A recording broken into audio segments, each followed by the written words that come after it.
Assalamualaikum warahmatullahi wabarakatuh. Perkenalkan, saya Diva Rasdina Natal dengan C240 123 1019 dari Praktikum Kelompok 4, Model dan Simulasi Sumber Daya dan Ekosistem Perairan.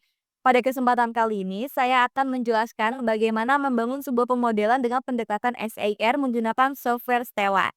Software Stella sendiri merupakan salah satu pemrograman dengan menggunakan pendekatan CLD atau Causal Loop Diagram, yang mana causal loop diagram ini menggunakan pendekatan hubungan sebab dan akibat. Sementara itu, SAR merupakan salah satu pemodelan epidemiologi dengan menggambarkan 4 kelompok populasi utama. Yang pertama ada S, susceptible atau rentan. Yang kemudian ada E, exposed atau large. Yang ketiga ada I, infected atau yang terinfeksi. Dan terakhir ada remove atau yang berhasil keluar dari sistem epidemi. Nah, pada pemodelan kali ini untuk mempermudah dalam menjalankan atau memahami struktur dari pemodelan ini, saya akan membantu dalam menganalogikan pada kasus COVID-19.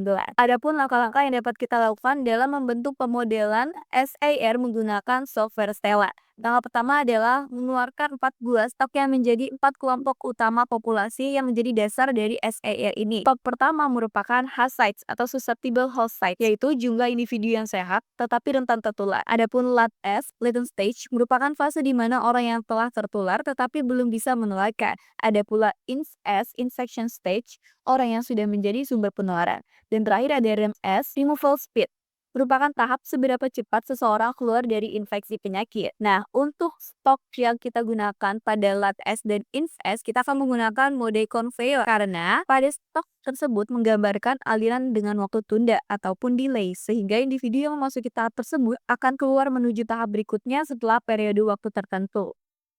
Nah, setelah membentuk beberapa stok dasar dari program ini, kita akan menggunakan beberapa flow, yaitu ada flow infection, berfungsi untuk menghitung jumlah individu yang terinfeksi. Ada pula flow transfer, berfungsi untuk menghitung jumlah individu yang menularkan infeksi, dan flow removal, berfungsi untuk menghitung orang yang berhenti menularkan karena sembuh, meninggal, atau intervensi. Nah, pada stok host site akan menggunakan dua flow lainnya, yaitu flow RCG atau Rate of Contact Generation, merupakan laju kontak sehingga semakin banyak orang yang bertemu maka peluang menular semakin meningkat.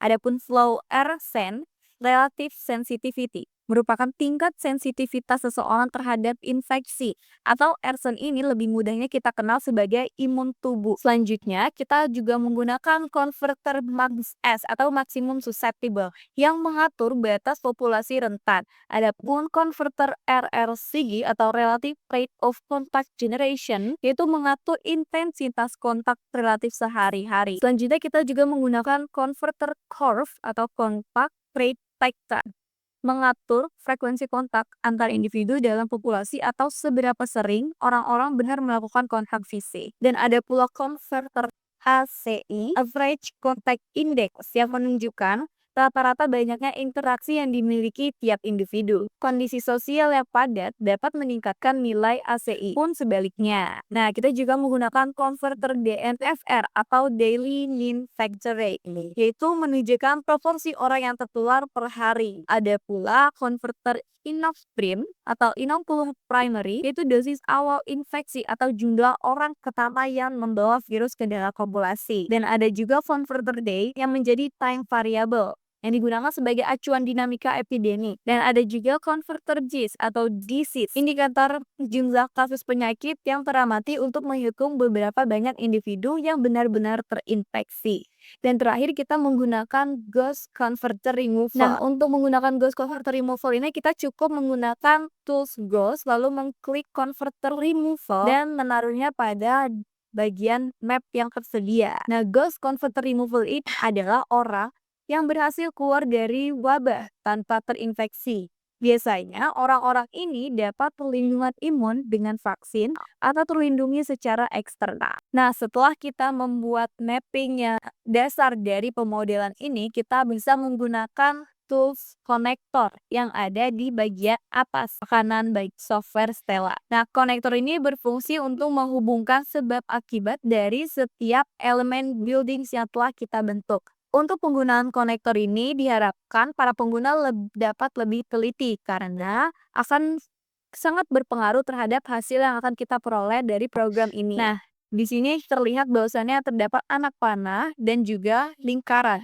Yang mana lingkaran ini diletakkan pada bagian tengah buildings yang menjadi sebab. Sementara pada bagian anak panah akan harus ditembuskan pada buildings yang menjadi akibat. Setelah membentuk mapping dari dasar pemodelan SAR yang akan kita jalankan, selanjutnya kita bisa beralih menuju model. Kita di sini bisa melihat bahwasannya seluruh buildings yang ada di dalam map kita ini memiliki tanda tanya. Artinya data-data belum terinput secara sempurna, sehingga kita masih membutuhkan masukan data yang dibutuhkan. Terdapat dua cara dalam memasukkan data yang diperlukan ke dalam buildings yang telah kita bentuk. Cara pertama adalah dengan double klik setiap buildings yang ada di dalam map model. Nah, nanti di bagian sini kita bisa memasukkan rumus ataupun perintah ataupun angka yang memang dibutuhkan di dalam buildings tersebut. Untuk perumusan perintah dan juga angka pada sistem SAR yang akan kita bentuk kali ini sudah berlandaskan sumber dari soal modul nomor D. Di sini kita bisa mengikuti seluruh acuan yang ada di dalam soal modul tersebut. Nah, untuk cara kedua kita bisa beralih ke bagian equation. Yang mana di bagian equation ini kita bisa lihat bahwasannya masih terdapat beberapa line yang memang bertuliskan place the right equation here. Nah, berarti tandanya di bagian tersebut masih belum ada perintah, angka, ataupun variabel yang input data yang dibutuhkan. Nah, setelah seluruh input data dimasukkan, selanjutnya kita akan menjalankan program dengan run. Tapi sebelum kita menjalankan program, kita harus melihat dari run specs-nya dengan menyesuaikan apa yang sudah ada di dalam equation-nya. Nah, di run spec kali ini kita akan merubah yang awalnya 12 menjadi 100 karena di dalam, equation yang kita tuliskan itu memang membutuhkan 100. Selanjutnya kita klik OK dan kita bisa lihat di bagian model ini after dan before kita menjalankan program. Ini adalah bentuk sebelum kita menjalankan program dan ini adalah bentuk setelah kita menjalankan program. Jika sudah berubah seperti ini artinya program berhasil dijalankan. Selanjutnya setelah program berhasil dijalankan kita juga bisa membuat sebuah grafik untuk melihat hasil visualisasi dari pemodelan yang kita jalankan. Nah, kita dari equation ini kita bisa beralih menuju interface, yang mana di bagian interface ini kita bisa membuat grafik dengan tools yang sudah disediakan. Nah, di sini kita klik bagian grafik, lalu klik kembali pada bagian blank putih untuk meletakkan grafik yang akan kita buat. Setelah posisi grafik dipastikan berada di tempat yang benar, kita akan double klik layout dari grafik tersebut dan mengatur bagian-bagian grafik yang akan dimasukkan. Nah, pada grafik kali ini kita akan melihat bandingan dari Hasides, LATS, INS, dan juga REMS. Sebelum kita jalankan untuk melihat hasilnya, kita harus mengatur range specs-nya terlebih dahulu. Nah, kita di sini bisa klik run, lalu pilih range spec untuk mengatur bahwasannya nilai minimum dan maksimumnya itu berada pada nilai rentang 0 hingga 100.000.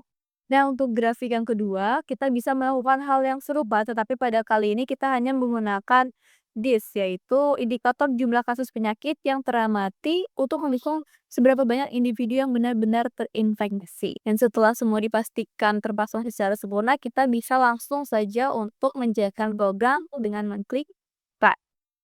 Dan ini adalah hasil yang kita peroleh. Berdasarkan hasil grafik yang telah kita peroleh melalui pemodelan SAR menggunakan software Stella, kita dapat lebih memahami kasus ini dengan jelas. Grafik pada sebelah kiri menjelaskan terkait perkembangan tiap-tiap populasi pada masing-masing fase. Sites yang digambarkan dengan garis biru menunjukkan adanya penurunan.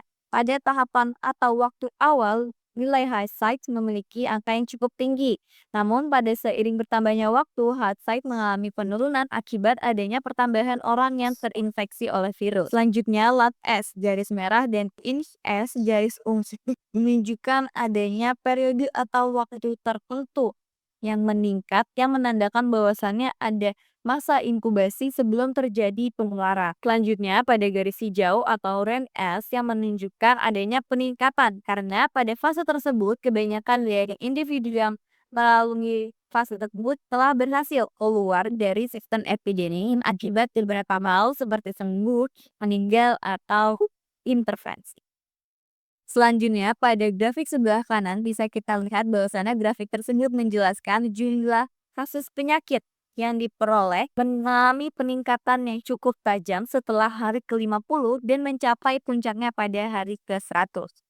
Pola ini menyerupai gelombang penyebaran kasus COVID-19, yang mana pada awal kasus tersebut memang terlihat penyebarannya cukup rendah, tetapi terjadi lonjakan yang serius setelah adanya penularan di dalam masyarakat. Berdasarkan kedua visualisasi yang digambarkan dari pemodelan SAR menggunakan software Stella, dapat kita ketahui bahwasannya tidak hanya mampu dalam memetakan alur penyebaran penyakit menggunakan causal loop diagram, tetapi juga dapat memperlihatkan dinamika perubahan jumlah kasus dari waktu ke waktu. Dan itulah seluruh langkah-langkah yang dapat dijalankan dalam membentuk pemodelan SAR menggunakan software Stella. Harapannya dapat bermanfaat dan menambah ilmu baru. Sekian, terima kasih.